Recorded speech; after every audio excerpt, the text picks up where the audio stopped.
আসসালামু আলাইকুম রহমতুল্লাহ। প্রিয় দিনদার ইমানদার পরহেজগার মুত্তাকি মুমিন মুসলমান ভাই ও বোনেরা, আমরা সবাই আল্লাহ তাআলাকে পেতে চাই, কিন্তু আমরা জানি না অনেকেই যে আল্লাহ তাআলাকে পাওয়ার সহজ সূত্র কি, আল্লাহ তাআলাকে কিভাবে পাওয়া যায়, কোন আমল করলে আল্লাহ তাআলা বেশি খুশি হন, কোন আমল করলে আল্লাহ তাআলা বান্দার সারা জীবনের টোটাল গুনাহ মুহূর্তের মধ্যে মাফ করে দেন। আমরা অনেকেই কল্পনাও করতে পারি না যে আসলে কোন আমলটা করলে আল্লাহ তাআলা বান্দাকে একদম তার কুদরতি কোলে টেনে নেন, তার কাছে তুলে নেন। এই বিষয়গুলোই আজকের এই ভিডিওর মধ্যে আমি বলার চেষ্টা করব, যে আপনি কিভাবে কোন আমল করলে শর্টকাটে অল্প সময়ে খুব সহজ এবং খুবই আরামদায়ক আমল করে খুব কঠিন বা ভারী বা মূল্যবান উপহার আল্লাহ তাআলার দরবার থেকে কিভাবে পাবেন বা আল্লাহ তাআলাকে কিভাবে খুশি করবেন, এই বিষয়টা আপনাকে জানাবো ইনশাআল্লাহ। দর্শক, আল্লাহ রাসূল সাল্লাল্লাহু আলাইহি সাল্লাম আমাদেরকে হাদিসে কোরআনে অনেক আমল বলেছেন যেগুলো করলে আল্লাহ তাআলার প্রিয় হওয়া যায়। তো এই আমলগুলোর মধ্যে সহজ একটা আমল হলো আল্লাহ তাআলার স্মরণ করা বা আল্লাহ তাআলাকে ডাকাডাকি করা, আল্লাহ তাআলার জিকির করা। আপনি আল্লাহ তাআলার ৯৯টা সিফাতি গুণবাচক নাম মুখস্থ করলেন, সেগুলো পাঠ করলেন, সফলতার জন্য যথেষ্ট হয়ে গেল। নবীজি বলেছেন, আবু হুরায়রা রাদিয়াল্লাহু তাআলা আনহুর বর্ণনা, আল্লাহ তাআলার ৯৯টা সিফাতি গুণবাচক মহিমান্বিত ফজিলতপূর্ণ শক্তিশালী নাম আছে। কোনো বান্দা যদি এই ৯৯টা নাম মুখস্থ করে আমল করে, তো আল্লাহ রব্বুল আলামিন ওই বান্দাকে জান্নাত দান করে দিবেন। আর এই ৯৯টা নাম পাঠ করার ফলে আপনার উপর আল্লাহ তাআলা রহম, দয়া, মায়া, অনুগ্রহ, সাকিনা ইত্যাদি বর্ষণ করতেই থাকবেন। তাই আপনি আল্লাহ তাআলা ৯৯টা নাম মুখস্থ করতে পারেন, আমল করতে পারেন। দেখুন, আপনার মাথায় অনেক নাম আছে, আপনার এলাকার কত মানুষের নাম আপনি জানেন, শহরে গিয়েছেন সেখানে কত মানুষের সাথে আপনার পরিচয় হয়েছে, বিদেশে গিয়েছেন সেখানে কত মানুষের সাথে আপনার পরিচিতি আছে, আপনার অফিস আদালত, ব্যবসা বাণিজ্যের বা স্কুল কলেজ বা এগুলোর সাথে জড়িত কত মানুষের নাম আপনি জানেন, কিন্তু আপনি আল্লাহ তাআলা ৯৯টা নাম জানেন না। এটা আপনার জন্য চরম ব্যর্থতা। এছাড়াও আমরা সোশ্যাল মিডিয়ার মাধ্যমে কত গায়ক, খেলোয়াড়, বক্তা বা কত দেশ বিদেশের নামী স্বনামধন্য বা ক্ষমতাশালী রাজনৈতিক ব্যক্তিদের নাম আমরা জানি। তো আপনি যদি সময় দিয়ে লিস্ট করেন, দেখবেন আপনি ১-২ হাজার নাম এমনিতেই জানেন। কিন্তু আফসোসের বিষয় কি জানেন, এই ১-২ হাজার মানুষের নামের মধ্যে আপনি আল্লাহ তাআলার নাম হয়তো সবগুলো খুঁজে পাবেন না। মানে আপনি ২,০০০ মানুষের নাম মুখস্থ করতে পারলেন, ২,০০০ মানুষের নাম আপনি আয়ত্ত করতে পারলেন, কিন্তু আল্লাহ তাআলার মাত্র ৯৯টা নাম আপনার আয়ত্তে নাই। তো এটা কি আপনার জন্য চরম ব্যর্থতা নয় কি? অবশ্যই ব্যর্থতা। আপনার ধরেন ৩ জন ছেলে মেয়ে আছে, ৩ জন ছেলে মেয়ের নাম কি আপনি জানেন না? তো এটা কি সমাজের কাছে বা দেশের কাছে আপনি লজ্জার পাত্র হবেন না? যে কেমন বাবা, তার ৩ ছেলে মেয়ের নামই জানে না। এটা চরম লজ্জাকর বিষয় আপনার জন্য। তো আপনাকে যিনি খাওয়াচ্ছেন, আপনাকে যিনি পড়াচ্ছেন, আপনাকে যিনি থাকার জায়গা দিয়েছেন, আপনাকে যিনি হায়াত দিয়েছেন, আপনাকে যিনি ক্ষমতা দিয়েছেন, সম্পদ দিয়েছেন, সম্মান দিয়েছেন, যিনি সব কিছু আপনাকে দিলেন, ওই রব মহান আল্লাহর ৯৯টা নাম আপনি মুখস্থ করতে পারলেন না, আমল করতে পারলেন না। এটা কি আপনার জন্য চরম ব্যর্থতা, চরম লজ্জাকর বিষয় নয় কি? যদি আপনি মনে করেন হ্যাঁ এটা আমার জন্য চরম লজ্জাকর বিষয়, তাহলে এখন থেকেই স্টার্ট করুন আল্লাহর ৯৯টা নাম মুখস্থ করার।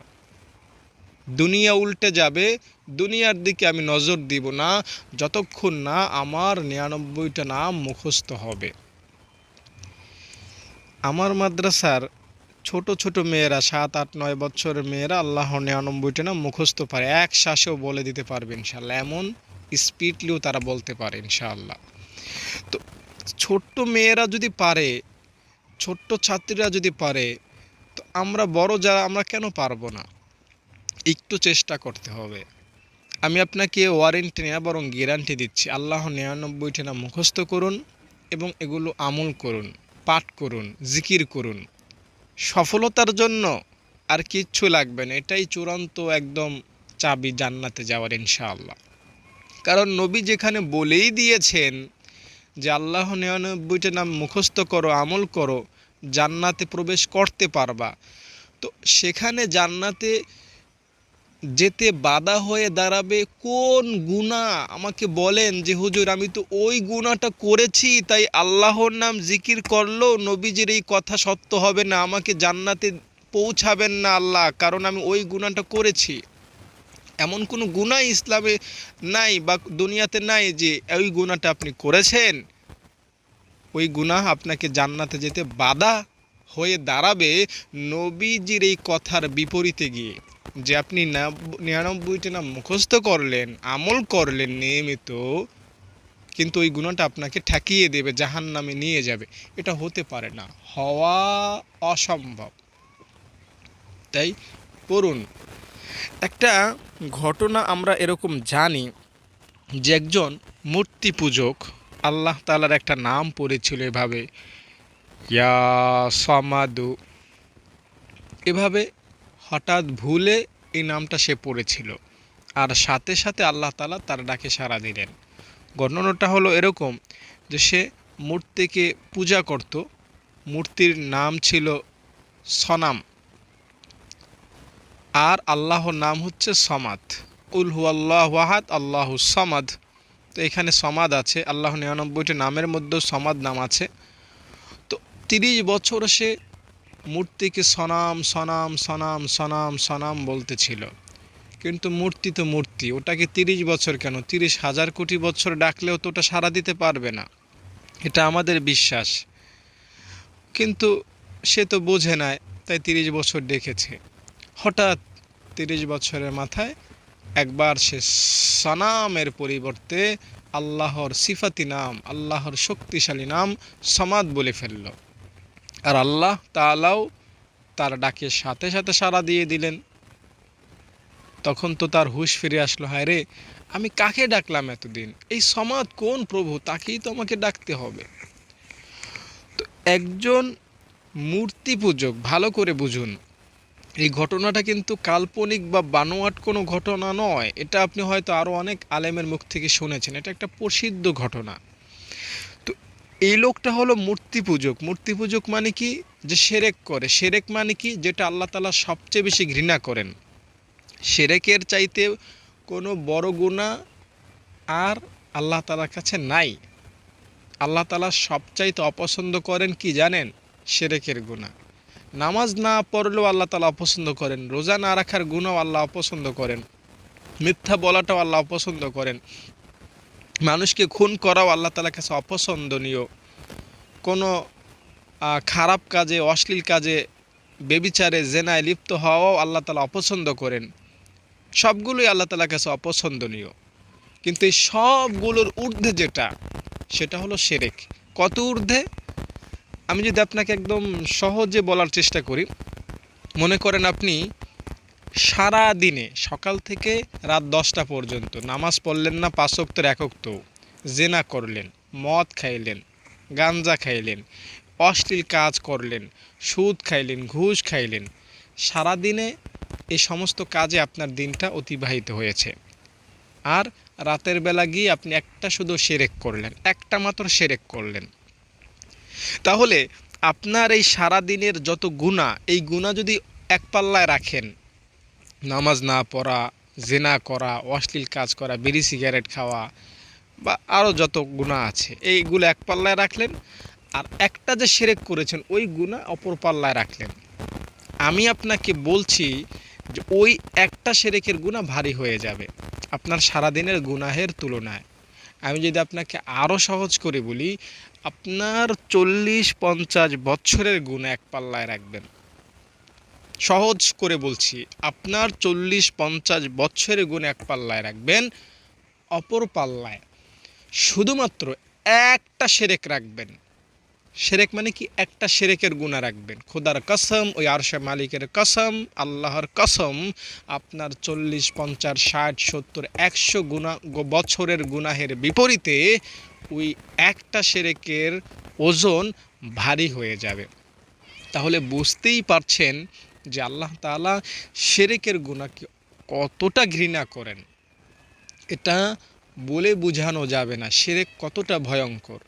এজন্যই কোনো হাদিসে হয়তো দেখবেন, কোনো বক্তার মুখে হয়তো আপনি শুনেছেন যে পরকালে তুমি 60-70 বছরের গুনাহ নিয়ে উপস্থিত হও বান্দা, কোনো সমস্যা নাই, যদি শিরক না থাকে আমি আল্লাহ মাফ করব। দুনিয়ায় যেমন আল্লাহ মাফ করেন না, মাফ চাইলে পরকালও আল্লাহ মাফ করে দেবেন। আল্লাহ ভুল করে ফেলেছি, শয়তান ধোঁকা দিয়েছে, আল্লাহ মাফ করে দিবেন। পরকালেও আল্লাহ কি করবেন? মাফ করবেন। কাদেরকে? মুসলমানদেরকে। কিন্তু যদি শিরক থাকে, কোনো বাঁচার চান্স নাই। আল্লাহ বলবেন, বান্দা তোকে তো মাফ করতে চাইছে, কিন্তু তুই তো শিরক করেছিস, কোনো বাঁচার উপায় নেই, যা শয়তানের সাথে যা, ফেরাউনের সাথে যা, অনন্তকাল জাহান্নামে জ্বলতে থাক। শিরক এমন গুনাহ, এমন গুনাহ। তাই শিরক মুক্ত ঈমান নিয়ে মরতে পারাটা জান্নাতে যাওয়ার অন্যতম একটা পাথেয়, বা জান্নাতে যাওয়ার একটা গ্যারান্টি বলতে পারেন। তো এই হিন্দুটা, এই মূর্তি পূজকটা কি করলো? শিরক করলো। শিরক করা অবস্থায় সে কি করলো? আল্লাহ তাআলার নাম পড়লো। কিভাবে? অনিচ্ছায়, ইচ্ছাকৃতভাবে আমাদের মতো উজু করে, জায়নামাজ বিছিয়ে, আল্লাহ তাআলাকে স্মরণ করে, মাপ পাওয়ার আশায়, বিপদ মুক্তির আশায় এভাবে সে পড়েছে না, ভুলে জাস্ট মুখ থেকে বের হয়ে গিয়েছে। আর আল্লাহ কি করলেন? তার ডাকে সাড়া দিয়ে দিলেন। তো এখন সিম্পল লজিক, একদম সহজে বোঝার চেষ্টা করুন। তো এই লোকটা এতদিন শিরক করেছে, তার চাইতে আমি বেশি দামি আল্লাহর কাছে, স্বাভাবিক দৃষ্টিতে আপনি আল্লাহ তাআলার কাছে বেশি দামি, কারণ আমরা শিরক করি না। মূর্তির 30 বছরের পূজা, আমি তো এক মুহূর্তের জন্য ইনশাআল্লাহ কখনোই মূর্তির পূজা করি নাই। তো স্বাভাবিকভাবে তার চাইতে আমি দামি, আপনি দামি। তো আমরা আল্লাহ তাআলার কাছে অলরেডি এই লোকটার থেকে কি এগিয়ে আছি। এই 30 বছর যে সে মূর্তির পূজা করেছে, তার থেকে আমাদের গুনাহ অনেক কম, ঠিক নয় কি? অবশ্যই ঠিক। এখন এই গুনাহগার ব্যক্তি যখন ডাক দিল, আর আল্লাহ তাআলা তার ডাকে সাড়া দিলেন, আর আমরা তো তার থেকে পবিত্র, তার থেকে কম গুনাহ করেছি, বা তার থেকে আমরা আল্লাহ তাআলার কাছে অলরেডি প্রিয় হয়ে আছি। তো আমরা প্রিয় বান্দা হয়ে যখন সামাদ বলবো, তো আল্লাহ তাআলা কেন আমাদের ডাকে সাড়া দিবেন না? আপনি একটু আমাকে বুঝান যে ভাই, আমি তো সুদ খেয়েছিলাম, তাই মনে হয় আমার ডাক আল্লাহ শুনবেন না। তো সুদ কি এই শিরকের চাইতে বড় গুনাহ? আপনি বলবেন, হুজুর যাই বলেন না, আমি তো এতদিন নামাজই পড়ি নাই, আমার ডাক কি আল্লাহ শুনবেন? ভাই, নামাজ না পড়ার গুনাহ কি এই শিরকের গুনাহ 30 বছরের শিরকের গুনার চাইতে বড় হয়ে গেল? অবশ্যই বড় গুনাহ নামাজ না পড়া, কিন্তু শিরকের চাইতে তো ছোট। আমি জাস্ট আপনাকে একটু ভরসা দেওয়ার চেষ্টা করছি যে আল্লাহ একজন আছেন, যিনি আপনাকে পেতে চান, পাওয়ার জন্য অপেক্ষায় আছেন, আপনাকে প্রিয় করে, আপনাকে সাফ করে দেওয়ার অপেক্ষায় আছেন। জাস্ট আপনাকে একটু কি করতে হবে? আসতে হবে আল্লাহর কাছে, একটু ডাক দিতে হবে আল্লাহ তাআলাকে, তাহলেই হলো। তাই আশা করি আমি আপনাকে খুব সহজে বোঝাতে পারলাম যে আমরা যদি আল্লাহ তাআলাকে ডাকি, আল্লাহ তাআলা আমাদের ডাকে সাড়া দিবেন, আল্লাহ তাআলা আমাদেরকে মাফ করবেন, আমাদেরকে প্রিয় করে তুলবেন। এখন আসুন আমরা কোরআন হাদিস থেকে বুঝি যে ঘটনা তো কোরআন হাদিস ওরকম পাওয়া যায় না, হয়তো একটা প্রসিদ্ধ ঘটনা, কিন্তু কোরআনে হাদিসে আল্লাহ কি বলেছেন সেটা আমাদেরকে তো জানতে হবে, ঠিক না? আল্লাহ বলেছেন, قل يا عبادي الذين أسرفوا على أنفسهم لا تقنطوا من رحمة الله।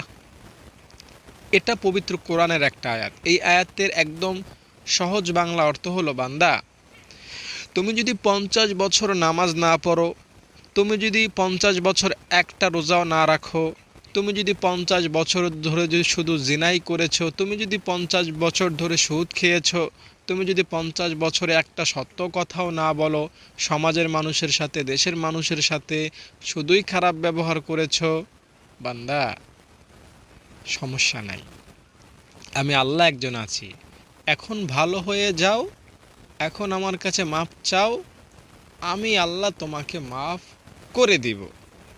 বুঝতে পেরেছেন? একদম সহজ অর্থ বললাম।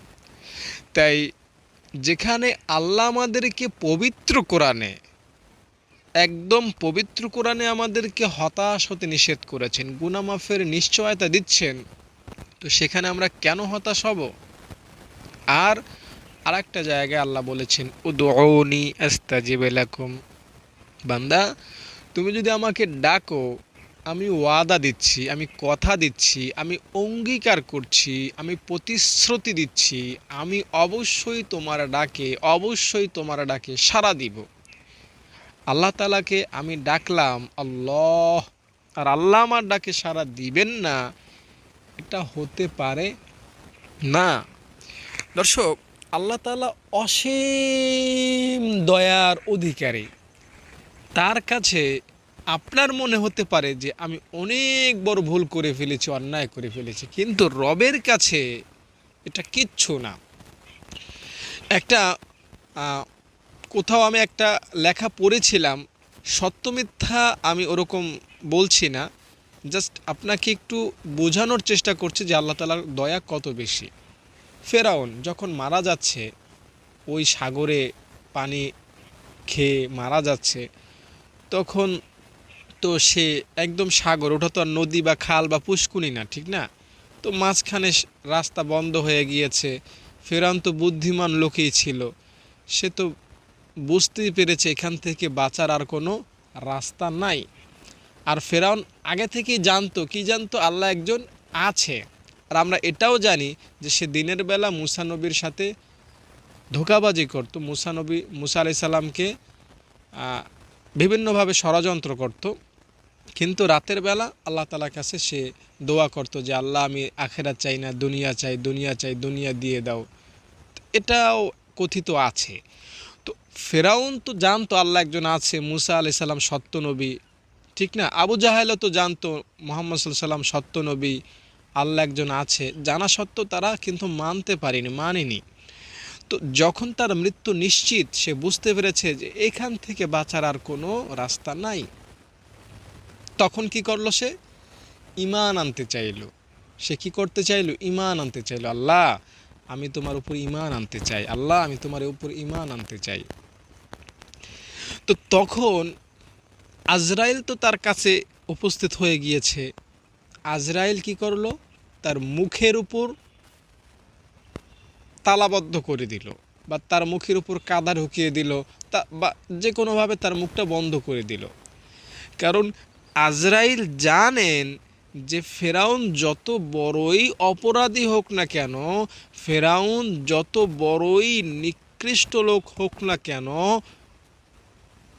সে যত বড়ই পাপ করুক না কেন, সে যদি এই মুহূর্তেও আল্লাহ তাআলার কাছে মাপ চায়, আল্লাহ এতটাই দয়ালু যে আল্লাহ ফেরাউনের এই সব গুনাহের দিকে তাকাবেন না, আল্লাহ তাকে মাফ করে দিবেন। তো আমরা যদি আল্লাহ তাআলার কাছে মাপ চাই, আল্লাহ কিন্তু আমাদেরকে মাফ করবেন।